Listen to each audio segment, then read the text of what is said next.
Temptation, that's where we're at this morning, and it's important to realize that there are many different categories of temptation, many different kinds of temptation. Temptation wears many faces. Of course, there are material temptations, the desire for things, large and small. There are personal temptations, the desire for name and title and power and all that kind of stuff.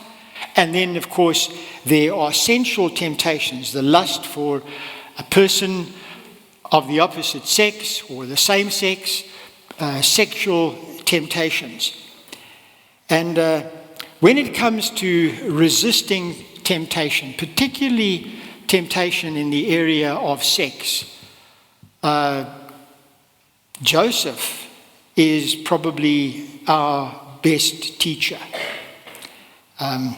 Hollywood or Bollywood or Jollywood wouldn't be interested in making a movie about the life of Joseph. It's kind of boring, he said no. What do you do with that?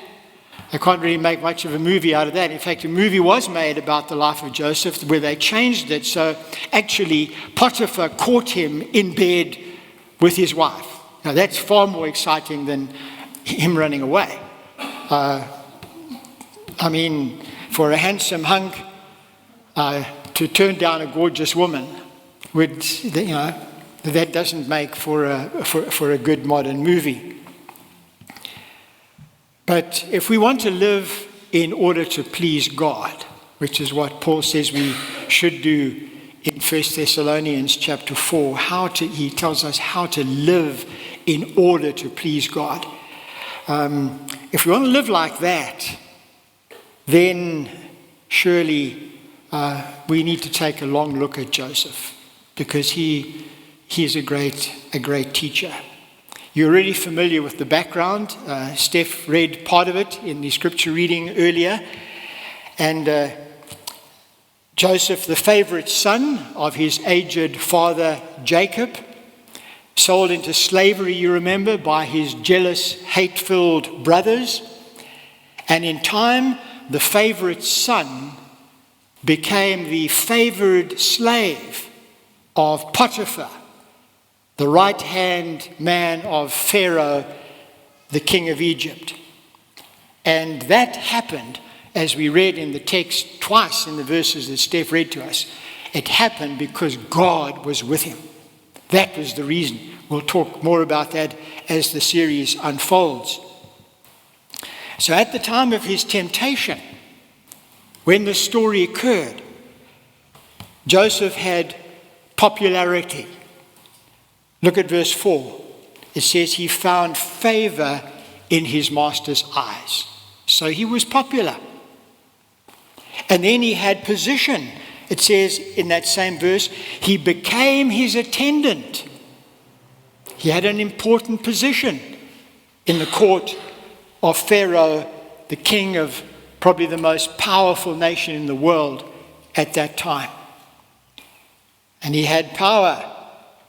Verse 4 also, he was put in charge of his household, and Potiphar entrusted to him everything he owned. Talk about power. And then, and Steph didn't quite get to this because he just read verse 6a, he also had physique. Look at verse 6. He's the kind of guy who women would turn their heads and look at. It says, now Joseph was well built and handsome, just like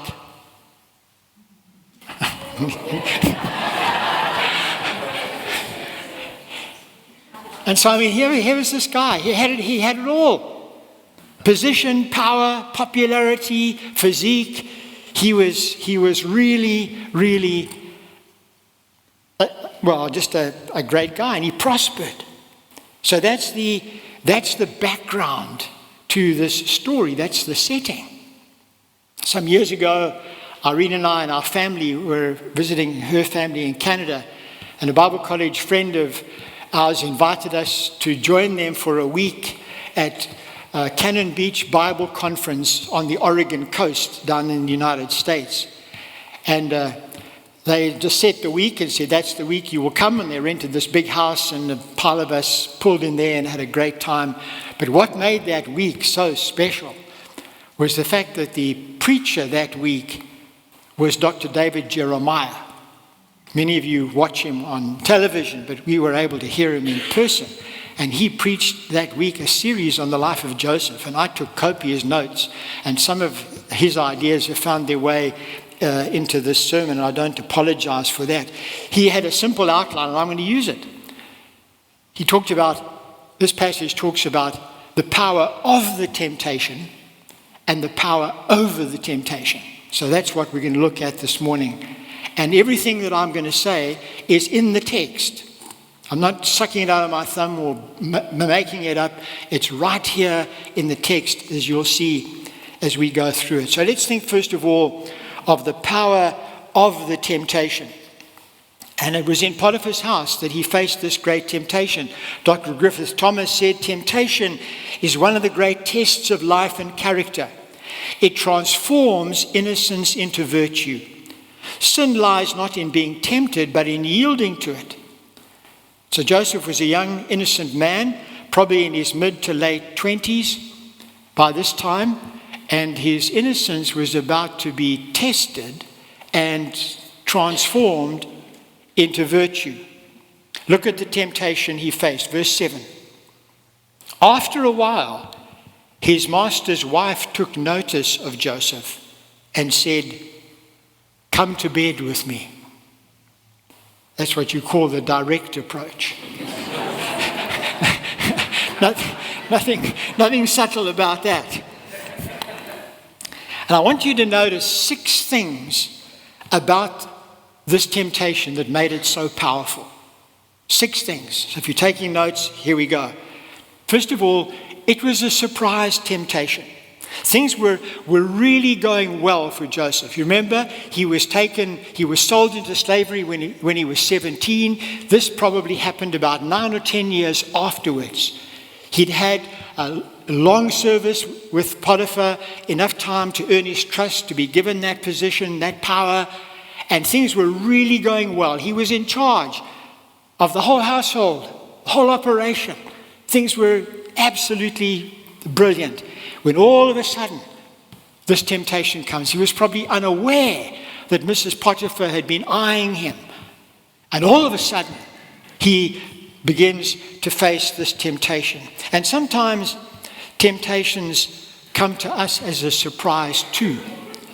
Things are going well. They may be going well for you at school. They may be going well for you at varsity or in your career. You may be in a good place spiritually, where you feel that you're making progress in your relationship with God. But then all of a sudden, bam, some temptation hits you in the face. This seems to have happened with King David much later. I mean, he was successful as a king. He was established. He was doing well. His military was doing well. In fact, they were doing so well that he sent his soldiers off to battle, and he just thought, I'm just going to take a little bit of leave, and he stayed at home and was sitting up on his roof enjoying a sundowner, and he looked down into the backyard of one of the neighbors' houses, and there was Bathsheba taking a bath, and whoa. You know, one thing led to another. Desire was kindled, and that conceived and gave birth to sin, and sin in turn gave birth to death, as he made some very, very bad decisions that he paid for dearly and others paid for too. So Joseph's temptation was a surprise temptation. So don't think that you're ever in a place where you're beyond temptation. Then number 2, it was a strong temptation. At 27 or thereabouts, Joseph would have possessed a strong, natural, God-given sex urge. Never forget that sex is God's idea. Sex is God's gift. In fact, the first command in the Bible is have sex. It is. God made man and woman in his own image, and he said to them, be fruitful and multiply. You can't do that without having sex. So the first command in the Bible is have sex. Obviously, within marriage. Joseph would have had a normal desire for sex. And here he was, suffering the life of a slave for about 10 years. And here, all of a sudden, was the opportunity for sexual embrace, for sexual fulfillment. And it must have been a strong temptation. And I think that there are times when we too find ourselves strongly tempted, not only in the sexual area, but in different areas. And Satan picks his opportunities well. You remember with Jesus, it was after he'd fasted for 40 days in the wilderness that Satan came and said, if you're the Son of God, turn these stones into bread. And he came at a strategic time. And he sometimes comes to us with sexual temptation when our desire for sexual fulfillment is strong. I think that's the one reason why Paul in the New Testament admonished married couples in these words. In 1 Corinthians 7 verse 5, he said, this is addressing married couples, do not deprive each other of sexual fulfillment, except by mutual consent and for a time. Then come together again, then have sex, so that Satan will not tempt you because of your lack of self-control. It's one of the reasons why God has given sex in marriage, because we can be tempted. So when you're single, that's another whole sermon, which I'm not going to preach today, but we'll get to that sometime if we haven't already.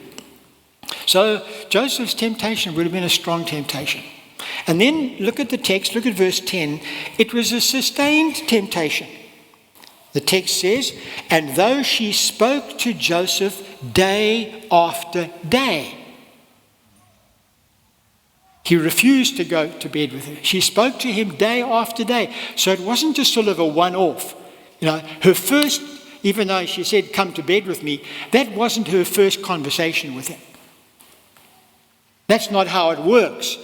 You don't walk into a lift and see a pretty girl or a handsome guy and just look at them and say, come to bed with me. It doesn't start there. It normally starts with conversation. It may end there. But it starts with, the text says, she spoke to him day after day. So this happened over a period of time, even though it's condensed for us in this account. And so why was she so persistent? When he refused, why did she come back again and again and again and again? Well, not only was he an attractive guy, there was something about him that was drawing her, and possibly it was his character. I mean, she could have had sex with any of the other characterless slaves if she wanted to, but she wanted Joseph. He was the prize. And when you decide that you want to live for God fully, Satan is going to target you. So be aware of that. Count on that. Jesus, if you think even of Jesus' temptation recorded in the Gospels, Satan comes back. Temptation number 1, he comes back again. He comes back again 3 times. And so this was a sustained temptation. Don't think if you say no once to whatever kind of temptation it is, that's the end of it. It was a sustained temptation. And then it was a secret temptation. Number 4. Look at the text. Look at verse 11. One day he went into the house to attend to his duties, and none of the household servants was inside. She caught him by his cloak and said, come to bed with me. So perhaps she'd given the other slaves a day off, or she'd orchestrated things so that there would be privacy, so that there would be secrecy. And part of the power of temptation, any temptation, is the thought that we might get away with it. No one's going to know. This is our secret. No, I won't be found out. Character. I remember jotting down this quote from David Jeremiah all those years ago. Character is what you would do if you were sure you wouldn't be caught. I remember when I was Dean of Students or Dean of Men at Prairie, students would head off for the Christmas break. It wasn't a long holiday, it was about 2 weeks in the Northern Hemisphere. And I remember a guy who lived down south in the US, and he went off home for Christmas down somewhere south of Chicago, and had his Christmas break, traveled down and back on the Greyhound bus. And I remember a few days after he got back, after the Christmas break, he came into my office, and I could tell just by looking at his face that there was something really wrong. And he just confessed to me. He said, "Mr. Robinson, I don't know how it happened, but I was in the Greyhound bus depot in Chicago, and I was approached by a prostitute, and I gave in." And he was absolutely shattered.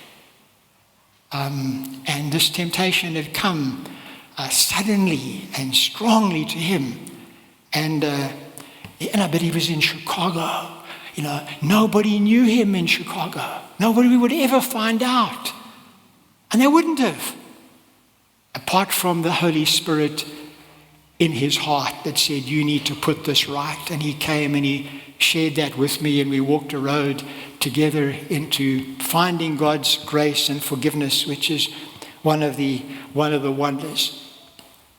Remember a friend of mine, who was away on a sales conference and ended up maybe having a couple drinks too many, slept with a colleague at the sales conference, and came back, heartache and the pain. He thought, no one will ever know. They were away in the bush at some getaway. Nobody knew. So this temptation was a secret. When none of the household servants were in, she made a move. And that's the way it works. The thought that you can get away with it makes the temptation strong. And then number 5, it was a sensible temptation. Now, when you think of it, temptation that makes no sense is no temptation, really. Every temptation has some reasonableness to it. If you look at the dictionary definition of temptation, it's the act of enticement to do wrong by the promise of pleasure or gain. It's the act of enticement to do wrong by the promise that there's something to be gained. There is a short-term sensibleness about it. And what would have been the short-term sensibleness for Joseph? It would have been the sexual pleasure. But also gaining the favor of his boss's wife. Risking her turning against him if he didn't say yes, which, as we'll see, is ultimately what happened. And so there was a reasonableness to it.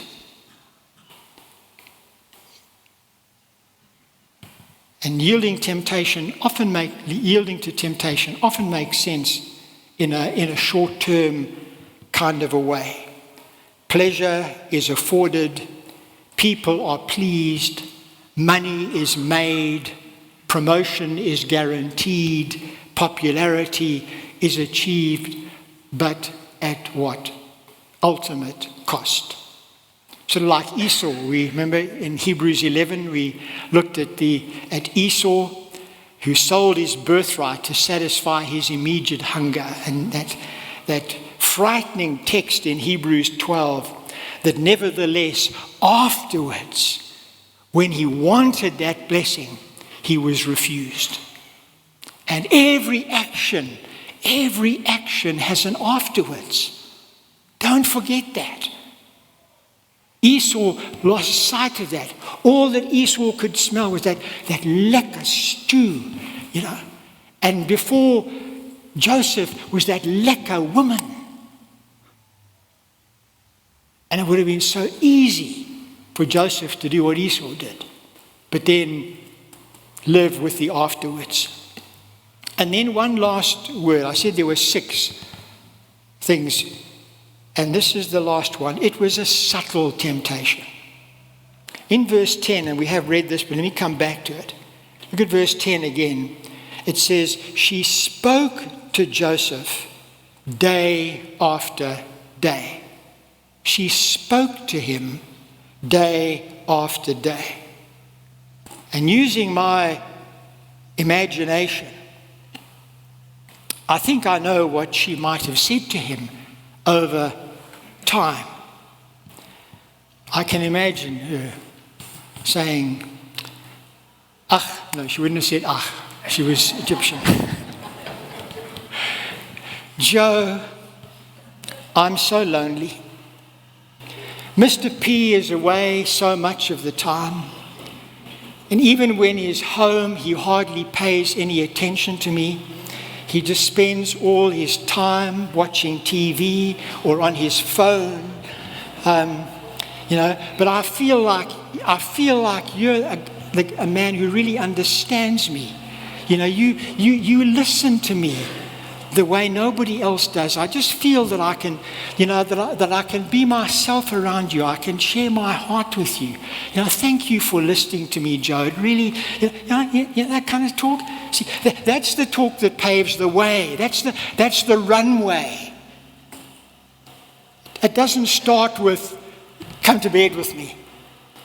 It starts with, I'm so frustrated in my marriage, or my kids are driving me crazy, or, it's those little coffee chats and lunches and da-da-da-da-da, and then it gets to come to bed with me. So she spoke to him day after day. So don't underestimate the power of temptation. And we see it in this story that God in his grace has given to us. But now let's just change gears and look quickly at the power over the temptation. We've seen the power of the temptation. How did he resist it? What's the power over temptation? Why was he able to successfully say no to a very real temptation?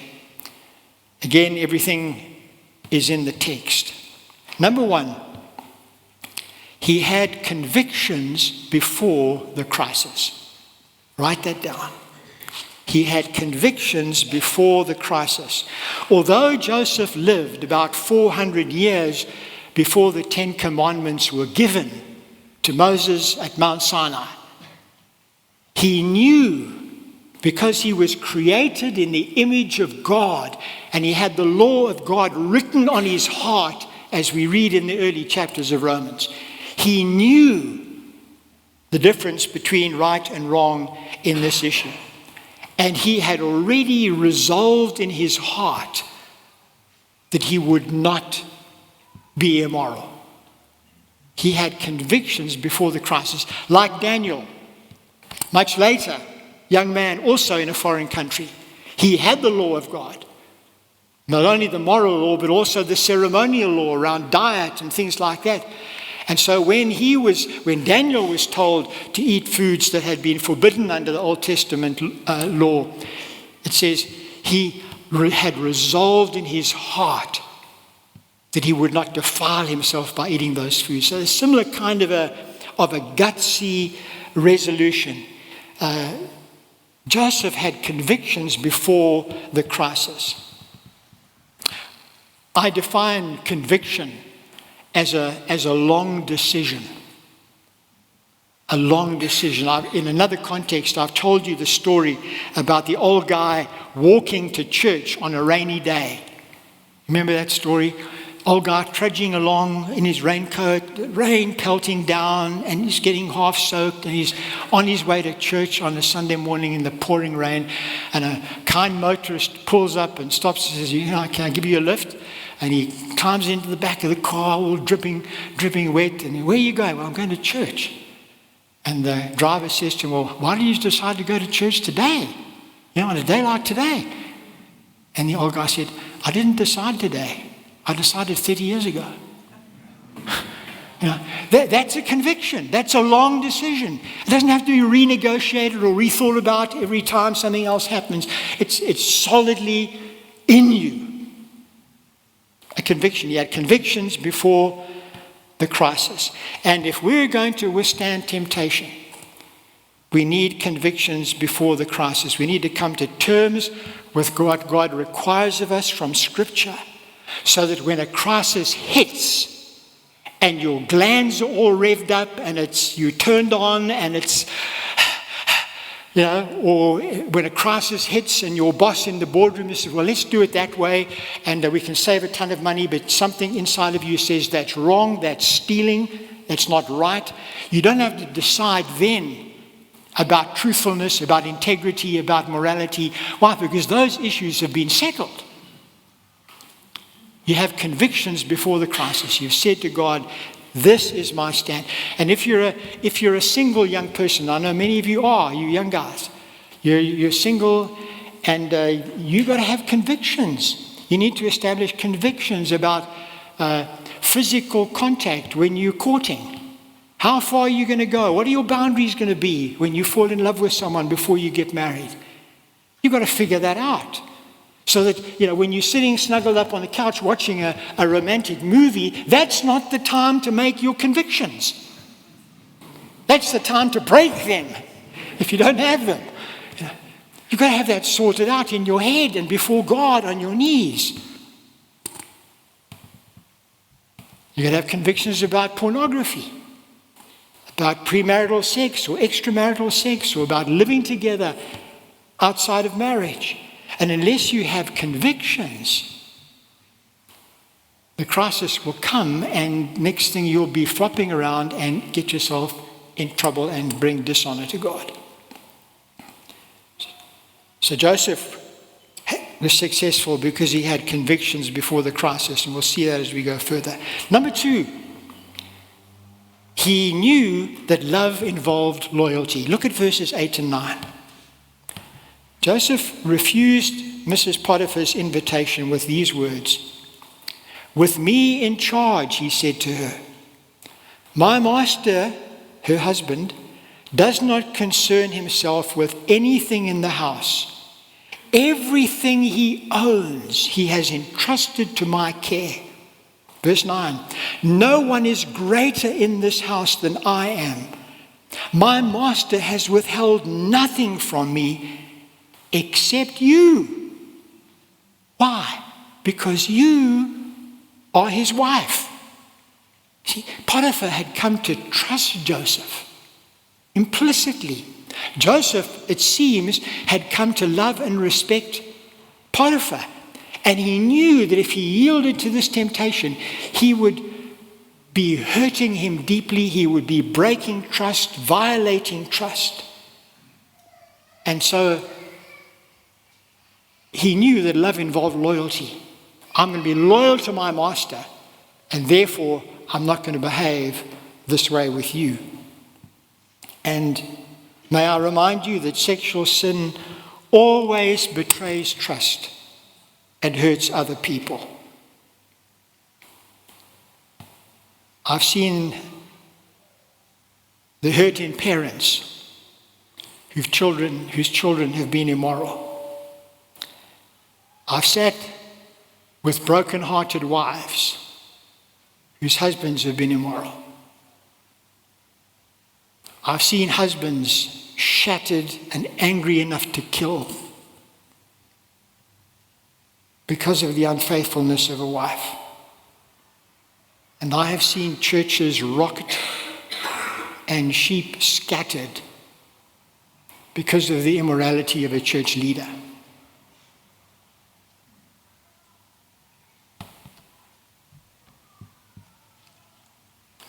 Love involves loyalty. No matter who you are, you have a responsibility to other people to do what pleases God. None of us lives to ourselves. We can't be immoral without affecting other people. Joseph remembered that, and so must we. Number 3, Joseph was victorious because he had the sense to avoid the source. He had the sense to avoid the source. Look at verse 10. And though she spoke to Joseph day after day, he refused to go to bed with her or even be with her. Obviously, because of his position and that, he couldn't avoid her entirely, but he tried to avoid her. He refused to go to bed with her or even be with her. As much as possible. And if we want to be victorious in temptation, we have to have the sense to avoid the source. We have to know ourselves well enough and be honest enough with ourselves to know where we can't go, who we can't be with. There are some people, let's face it, let's just, here we are, we're family. There's some people you cannot afford to be around. I mean, there may be 20 women on the staff, and 19 of them, they would not be a temptation to you, but there's that one. There's that one. And you know who she is. And you know how easy it is to just, you've got to be careful. There's certain people you can't afford to be around. There's certain places you can't go. There's certain internet sites that you dare not go to.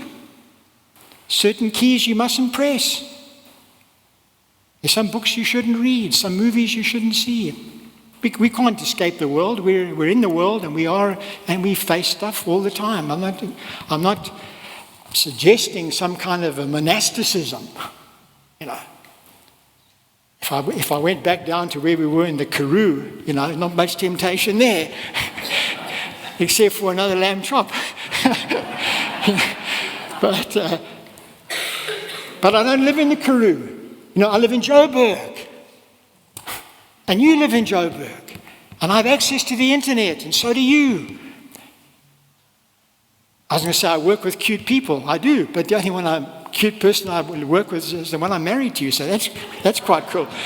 You know, so we can't escape the world, but there has to be that sense of, I'm not going to go there.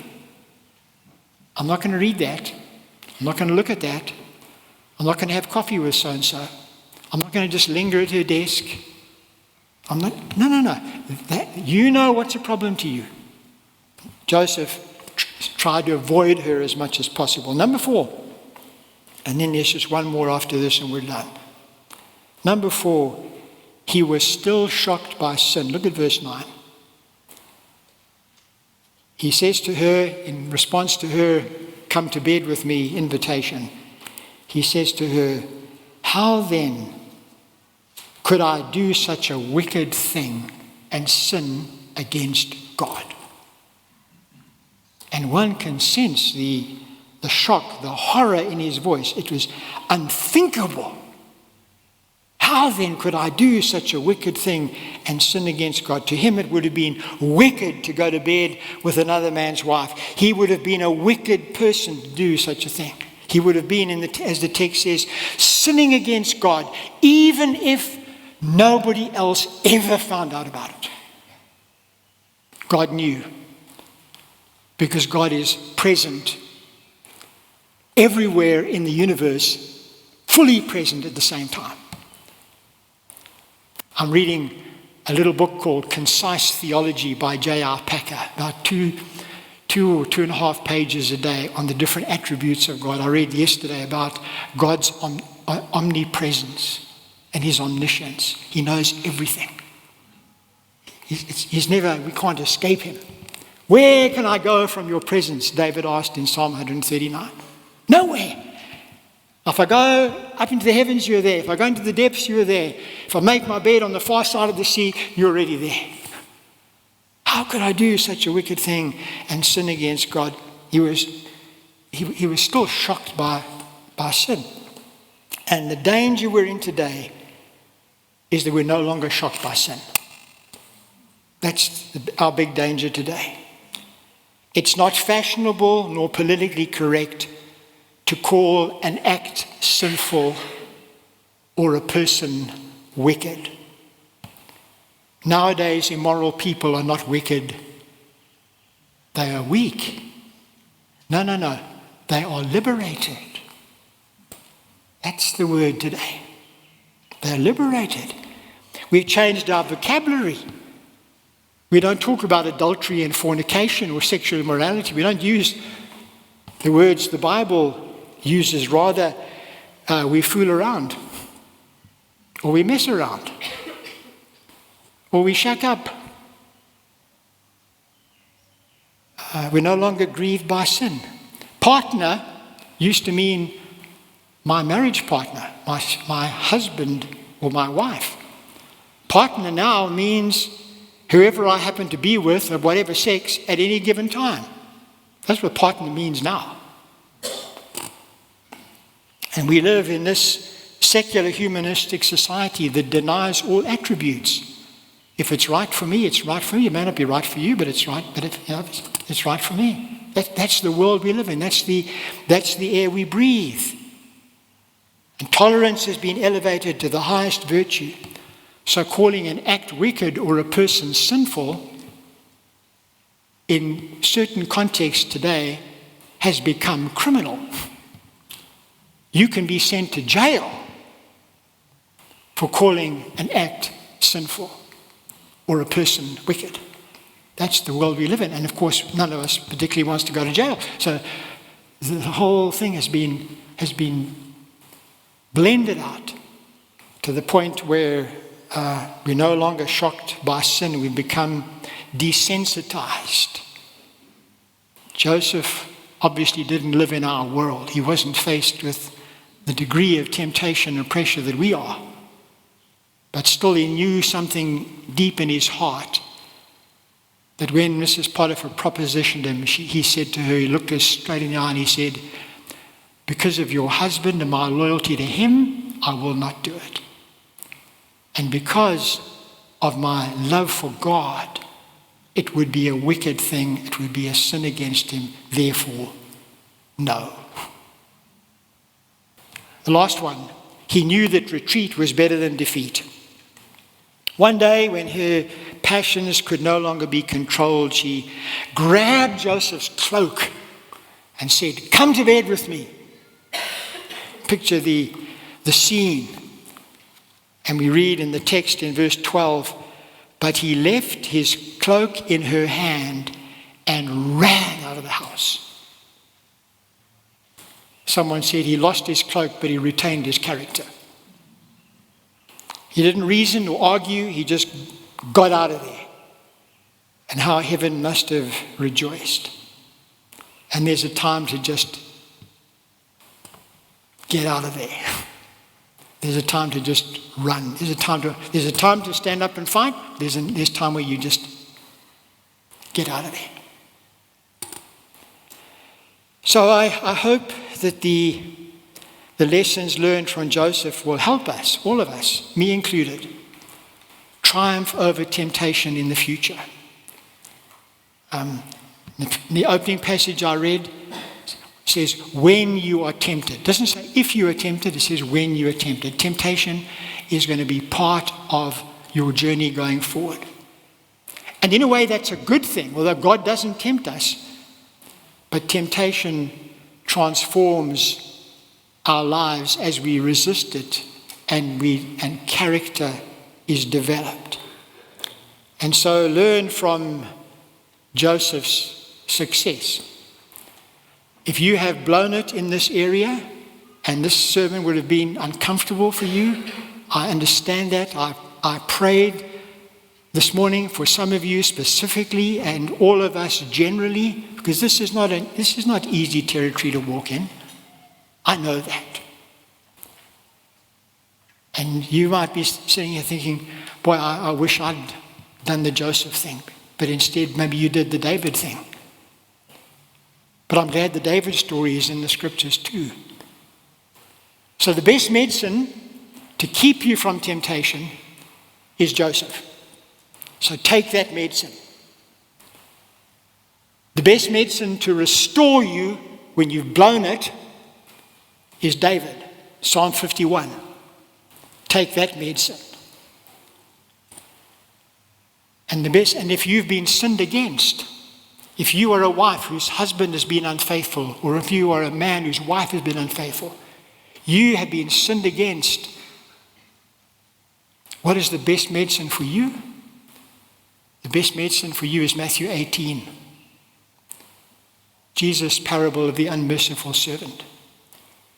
If you have been forgiven a debt of your own sin that would have taken you all eternity in hell to pay, you are obligated to forgive a person who sins against you, even a partner who is unfaithful to you.